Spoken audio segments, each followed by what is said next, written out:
Chandigarh camp वाला पंजाब में श्री गोपाल गोलोक धाम पर मेरी सीधे ग्राउंड जीरो की कवरेज इस तरीके से बद्री गायों के गौबाड़े का दौरा करी मेरी टीम। आज जो मैं जाने का प्रयास कर रहा हूँ वहाँ पर जो गौ माताओं की वास्तविक ही जिनको सेवा का जिम्मा दिया गया है, सुरिंदर सिंह रावत जी हैं, फौजी रिटायर्ड भी हो चुके हैं और फौज में सेवा देने के बाद अब गौ माता की सेवा करते हैं। रावत जी, आपका बहुत बहुत स्वागत है। आप इस तरीके से अपना जीवन काल गौ माता में सेवा देते हैं, क्या बोलेंगे आप इस दिव्य धाम के बारे में? बस जुड़े हुए 10 साल हो गए लगातार।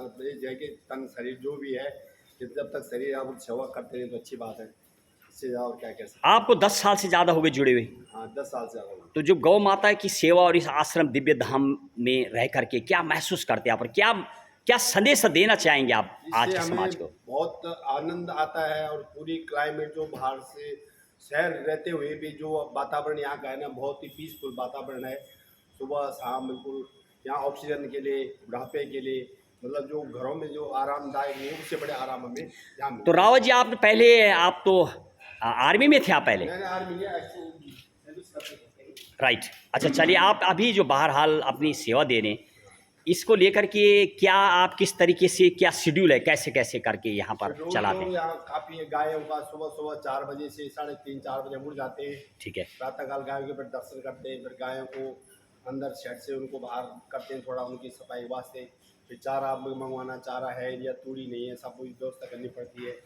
दूध कितने गाय देती हैं लगभग? दूध 25-30 गाय है उनकी। काफी, मतलब दूध भरपूर मात्रा में? भरपूर है, 25-40-50 किलो है करीब मिल जाता है। राइट। और वो सब मट्ठा वगैरह? गाय वो दूध हम बेचते नहीं हैं, दूध हम जमा करते हैं, उसकी हम लस्सी बनाते हैं, क्योंकि सुबह आपने देख लिया हजारों मतलब वो लोग आते हैं फ्री में देते हैं। कोई भी आता है उनको 1 लीटर दूध पीने के लिए, मैं ले जाने के लिए। गुरु जी की अब फिर अभियान लगातार चले गौ माता को राष्ट्र माता घोषित कराने के लिए, उसको लेकर कुछ बोलेंगे आप?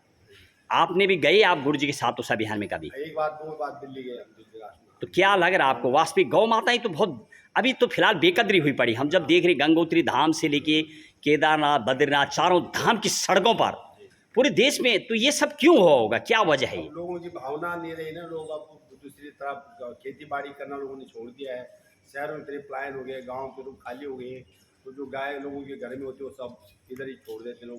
तो इसको चलाने के लिए क्या खर्चा भी काफी सारा? बहुत खर्चा है, इसका बहुत खर्चा है, क्योंकि गाय तो ऐसे देखता है कि उसके जितना मर्जी उसको खिलाओ, वो खाते रहते हैं, गोबर करते रहिए, खाते रहिए, गोबर करते रहिए, सेवा भी होती है। और चलिए, बहुत बहुत धन्यवाद आपके लिए थे हमारे रावत जी, जो लगातार गौ माता के आश्रम में रह करके 10 साल से अधिक समय हो गया इस तरह की सेवा देती इन गौ माताओं के बीच में, और एक एक गाय मानो इनको पहचानती है। ये देखिए इस तरीके से सिंधी गौ माताएँ कई, हालांकि अक्सर जो गायें हैं वो ज़्यादातर बद्री गाय हैं यहाँ पर, और एक पुजारी जी हैं यहाँ पर, ब्राह्मण जी, ज़रा पूछ के देखता हूँ। यस सर, नौटियाल जी, क्या बोलेंगे आप भी दिव्य धाम में आनंद ले रहे गौ माता को लेकर के, क्या बोलेंगे आप गौ माता को?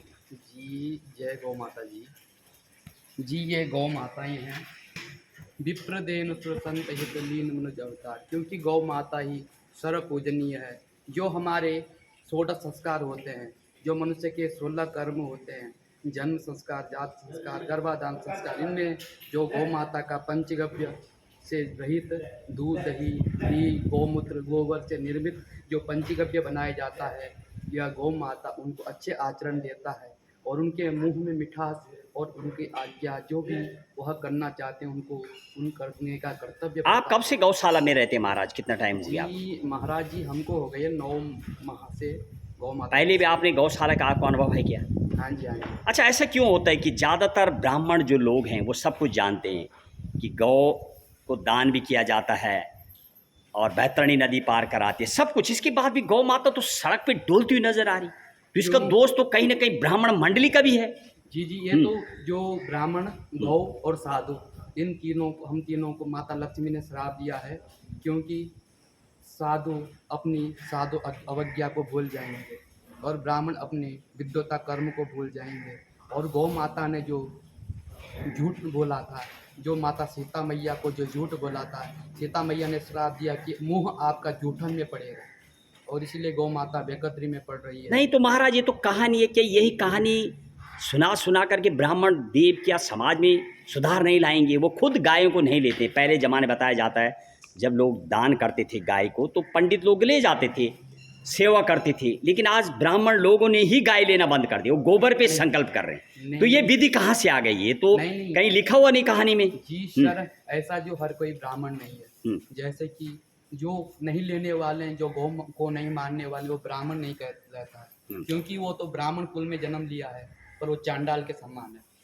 तो आजकल जो गौ माता की वास्तविक जमीनी हकीकत तो ये है कि बहुत बेकदरी है, सड़कों पे डोलती हुई नजर आई।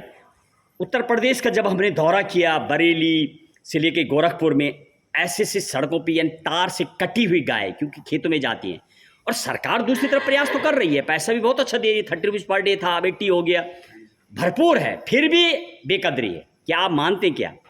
जी, जो सत्ययुग से चले आ रहा है, द्वापर से चले आ रहा है, त्रेता से चले आ रहा है, जो माता सीता ने जो किया था, माता लक्ष्मी ने जो विष्णु लोक में गौ माता के संग किया था, क्योंकि जिस समय माता कामधेनु का अवतरण हुआ था, साधुओं ने उनको अपना लिया था, जबकि सबने मना कर दिया, देवता ने मना कर दिया था, देवताओं ने उनको अपना मानने से मना कर दिया। तो साधु महापुरुषों ने, जो सच्चे साधु हैं, उन्होंने अपने इसलिए गौ माता की सेवा मानी है।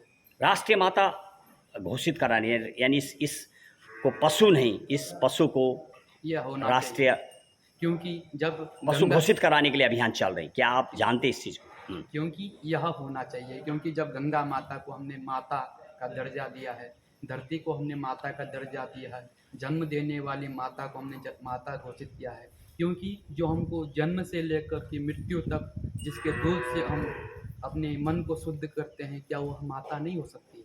आपका कहना है कि जिस तरीके से, लेकिन गंगा नदी भी 2008 में राष्ट्रीय नदी घोषित हुई थी, हाँ जी। कई पूर्व काल से, जबकि गंगा है, तो शायद ऐसे लग रहा, मानो जब मैं जाने का प्रयास कर रहा हूँ, न जाने अभी कितने साल लगेंगे गौ माता को राष्ट्रीय माता घोषित कराने के लिए। इतने वर्षों तो गंगा जी को लगा, और फिर धरती जो आप बता रहे हैं, बहरहाल वो तो सही है, लेकिन ये तो समय ही बताने वाला है कि कब घोषित होगी। बहुत ये बहुत तो विधि का वो है, जब घोषित हो। क्या आप जनता को बोलना चाहेंगे आखिरी शब्दों में आप गाय को लेकर के? क्योंकि जब गौ माता हमको भरण पोषण इत्यादि से हमको पोषित करती है, जो गौ माता हमको इस जन्म से लेकर मृत्यु तक हमको अपना दूध का पोषण करती है, क्या हम उस गौ माता के लिए इतना नहीं कर सकते हैं, क्योंकि हम उनको राष्ट्र माता घोषित कर दें? चलिए, बहुत बहुत साधुवाद आपके लिए। और ये थी जय गौ। नौटियाल जी, जो कि गौशाला में गौ माताओं की सेवा भी करते हैं, और वहाँ पर जो मंदिर बना हुआ गौ का और शिव का, वहाँ पर बराबर पूजा करते हैं। बहुत बहुत धन्यवाद।